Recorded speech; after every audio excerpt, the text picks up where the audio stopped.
What is good? Welcome back to Locker Room. I am your host and favorite Kansas City girl, Kennedy Bright, and as always, what's in the locker room stays in the locker room. Get your playbooks ready, guys.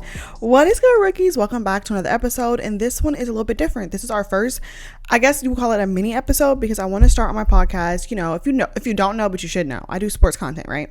So I want to start a little mini episode, weekly thing to do to give you guys updates on the sports world, tell you what's happening, so that way you have an idea what's happening. I didn't want to add this to my regular podcast because not every girl cares about sports. Some of y'all just want to hear about the life stuff. So I want to give it to you in a separate format. So let's get into these Cliff Notes version, but of course I have to catch you all the way up because it's our first one and we got to go over everything from NFL free agency to the NFL draft to what's happening now, NBA playoffs. Like, we have everything. Like, it's probably going to be a long one, even though it's a mini episode, just because we got to catch up. Now let's get into it. So number one, we're going to start off with the NFL free agency. So in the NFL, when you have free agency that happens in March, it's that time of year where all the guys' contracts are ended. And at that point, they're free, honey. They're broken up with they're no longer in the relationship with their team.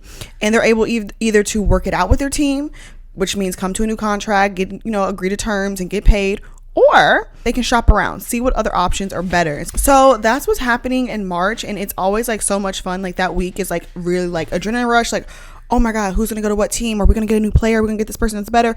Are the Chiefs going to get a wide receiver? Like, okay, crazy. Some of the notable things that happened that week was, number one, Russell Wilson. So if you don't remember, during the end of the season, when he was with the Denver Broncos, girl, they sat him. They benched him, and we all knew at that point, okay, he's clearly like not going to play for them anymore. So he was benched, so the Broncos still owe him money, honey. They still owe that man money on his contract. Every team is given a salary cap. Like, this is how much you're allowed to spend. So now the team basically has wasted $85 million. Waste $85 million simply because they cut Russell Wilson before his contract was over. He is now with the Pittsburgh Steelers, which is really nice because Pittsburgh needed a quarterback and they were able to get him for like super cheap, simply because he really didn't need to get paid. He already was getting paid, honey, from the Broncos and didn't have to do nothing. They also picked up Justin Fields. So Justin Fields was a quarterback for Chicago. He's also now with the Steelers. So it's going to be exciting to see how this quarterback room goes. The idea is that Russell Wilson will be their starting quarterback and Justin will be underneath him and kind of just get his feet wet and kind of look under Russell. But I did hear a couple weeks ago, it's been like a rumor mill, like talking something about thinking about having a man do punt returns. Punt returning is the most dangerous place. Special teams as a whole, special teams is the most dangerous part of football. So to put your quarterback, who y'all is your guys' bread and butter, who y'all pay so much money to, okay, to put their like safety at risk is kind of ridiculous. So I don't know. I hope they don't go through with that, but it's a little bit crazy. I know the dude can run and all, but like, damn, ridiculous. Last year, the running backs were not getting paid. Running backs have just gotten to a point where they're just like undervalued. One of the reasons is because quarterbacks want all that money. Quarterbacks need to get paid. The market is so huge, which we're going to get into that in a second, okay? So because of that, last year, the running backs weren't getting paid. They were having meetings, like linking up together, like having little support groups, like, yo, how are we going to get this money? Because what are we doing? Mind you, their bodies, like, they are getting hit and being like abused constantly every game. Like, their bodies are getting wore down. So imagine that on top of like, y'all not even gonna pay me. Well, this year some of the guys got paid, okay? One of the guys who did not get paid last year was Saquon Barkley. He used to be a running back for the Giants. They decided to give their money to Daniel Jones, which was a total mistake. Anyways, so because of that, he didn't get paid. Well, guess what? He got paid this year. He is now with the Eagles, and we're gonna get into that in 2 seconds. Derrick Henry, he left the Tennessee Titans. He's now with the Ravens. And these two teams alone have done nothing but create more powerhouses in the NFL. So the AFC does kind of have a lot of powerhouses, but we didn't need any more. The Ravens didn't need any help. They got it. Jalen Hurts and the Eagles, they needed some help. I wouldn't necessarily that was the area that they needed. They didn't even need that help for real, but they got it. So now there's a lot of powerhouses. So we're going to see how these dynamics work and how these teams form together and create like these like Avengers size squads. You feel me? Through all of this, it became more of the conversation of people being upset about players leaving. So Saquon Barkley, if you don't know, okay, so remember, let's go back. There are two conferences. Every team is inside of a division in the NFL, which means these teams you're competing with, you want to beat these teams. These are your enemies, your arch enemies. That's all you need to know. Saquon Barkley went to an arch enemy in the Eagles. Okay, so the Eagles and Giants don't like each other. They're in the same division. It's a rivalry. Well, people were upset, particularly a retired vet was. And it was like, Saquon, Tiki Barber. He was like, Saquon, you're dead to me. Saquon didn't like it. Took to social media and was clapping back. Just the other week, he was at a Phillies at the 76ers game, and they was beefing. Like, it's just like, girl, he was at, I think that he was at the Knicks versus the 76ers game. Like, I'm 90% sure. fans. He was beefing with fans then too. Like, girl, it's crazy. But the issue that a lot of people did start to speak up about, like Josh Jacobs and different guys, were just basically saying it's crazy how the franchise, which is the team, is not required to be loyal to the player and value the player for all they've done all those years they've been there, and what they've helped them succeed.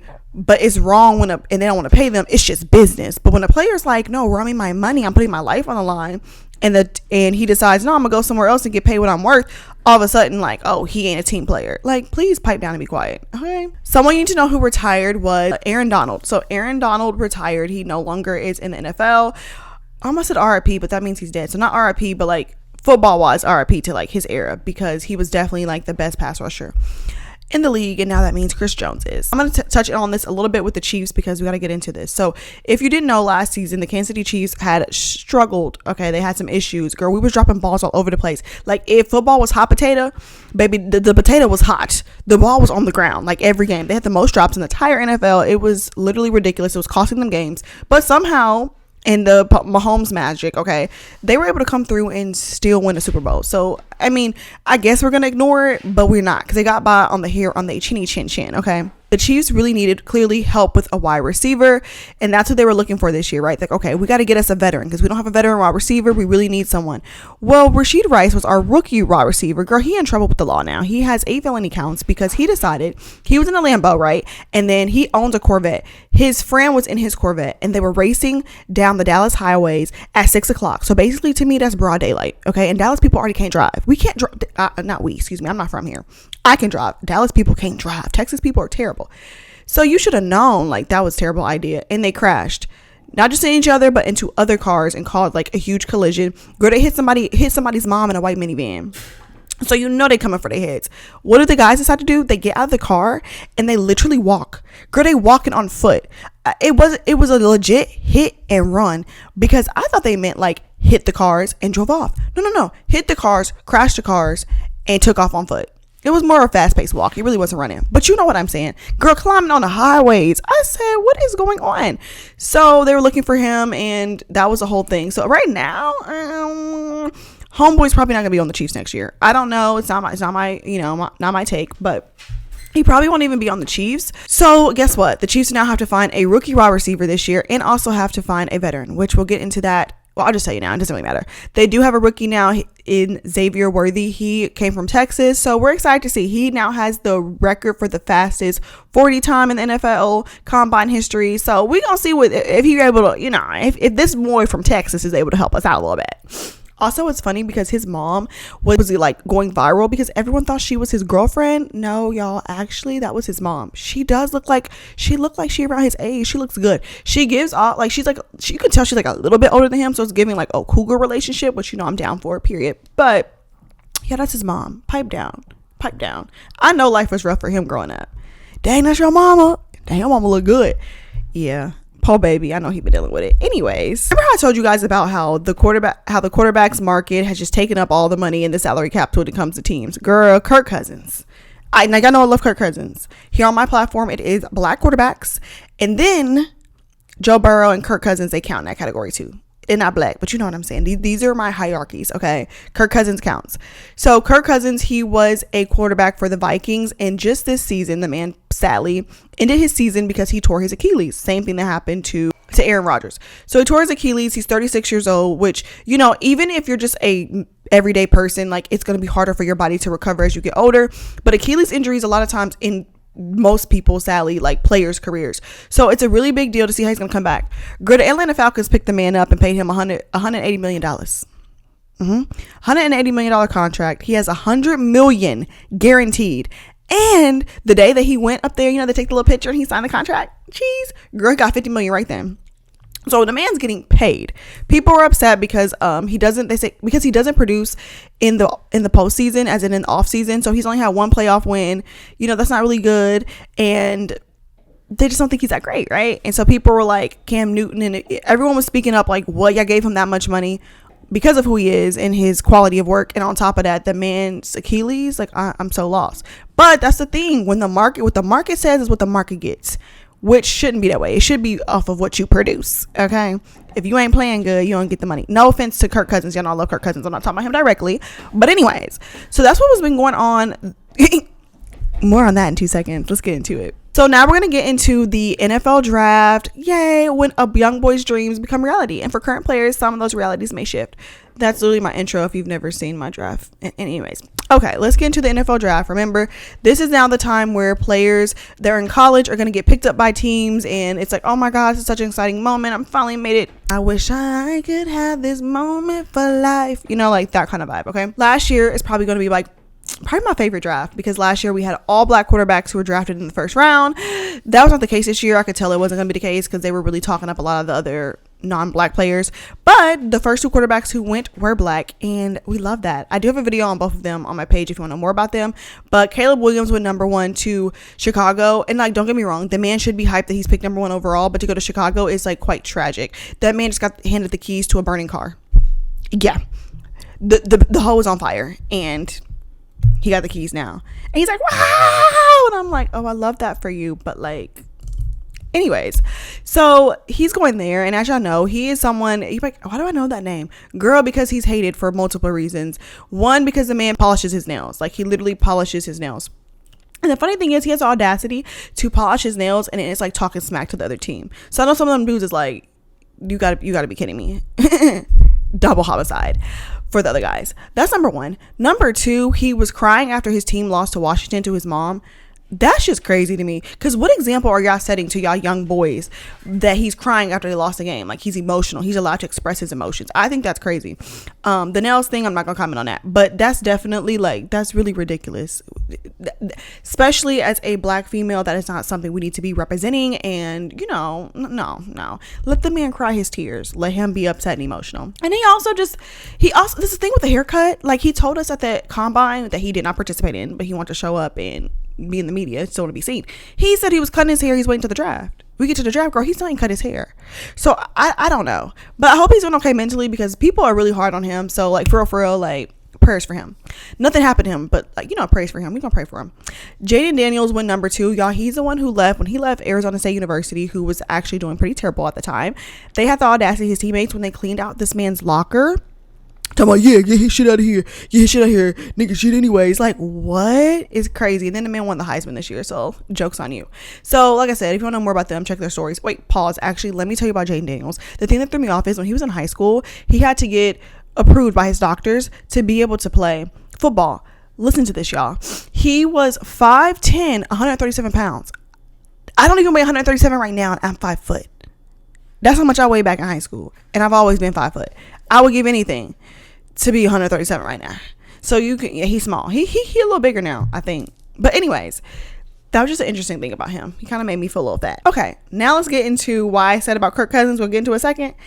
The next black quarterback to go was Michael Penix Jr. from Washington. And guess what team we went to?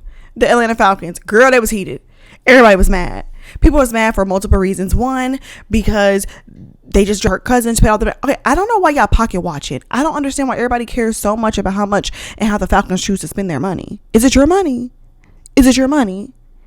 Okay, I didn't think so. So people were upset about it, but the theory behind it was 1,000% right. Number 1, you know, it's like, what did Glorilla say and want to be? My man say I can trust him by keep a few hoes just in case. The Falcons said, we understand we got Kirk Cousins, but just in case, homeboy can't produce, and that Achilles is struggling a little bit more, we got a few O's just in case. Okay, you feel me? So they got Michael Penix Jr., but he is someone who they're seeing as going to be the franchise for the future. Kirk Cousins is 36 years old, y'all. He's not playing forever. He needs to retire soon. Well, not needs to. Let me not speak for him, but he's going to retire soon, y'all. Okay. So they got to, whatever. It doesn't matter. People were tripping off of it. And honestly, if you want to know more about it, I have a video of it on TikTok, but it was needed. That's why they got him. Like, pipe down, guys. One of my favorites. So I'm going to do a story on him, y'all. We have to keep up with Keon Coleman. He is so funny. He could go into the Buffalo Bills, which is tragic for him. I hate that for him. He's going to spend the next couple of years getting his heart broken by my team, the Kansas City Chiefs. So don't tell people I like him too much. But I love him because I get to see his inner child come out. Like, he is so hype. And he's always talking about his little $80 coats from Macy's. Like, I love Keon. I love him. He's going to be our favorite. So this year, he's probably we like Malik Neighbors too, but y'all, we got to cheer for Keon. He's for the girls. He's for us. He's for the people. Like, what? So now let's get into what happens if a player's not drafted. So 7 rounds go by, no one's called. Number one, the players who aren't drafted, they then are called undrafted free agents. And so teams can sign them. They only still have so many people they can sign, right?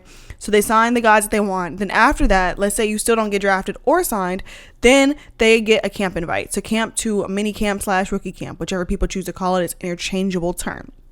That's where the boys are right now. So if you see them like, oh my God, you guys are already at your teams. Yep. They're at mini camp. And then if you stay on, now you have about a 90-man roster. And sadly, they still have to, they're on the team, but they're not permanent because you got to make that 53-man roster come fall after training camp. So good luck to them. Prayers up, for real. Prayers up to them. This is our first episode. Let me know what you think. I'm going to talk to y'all more. Maybe do a couple, I don't know, maybe I want to do at least once a week, but maybe I'll do it twice a week, especially because it's playoffs right now. It's a lot happening. Let me know what you want to see if you like the series. I love you guys so much. See you in the next one. Bye, guys. Sorry, my battery's dying. That's why I'm like rushing y'all off. You gotta go, but you gotta get the hell up out of here.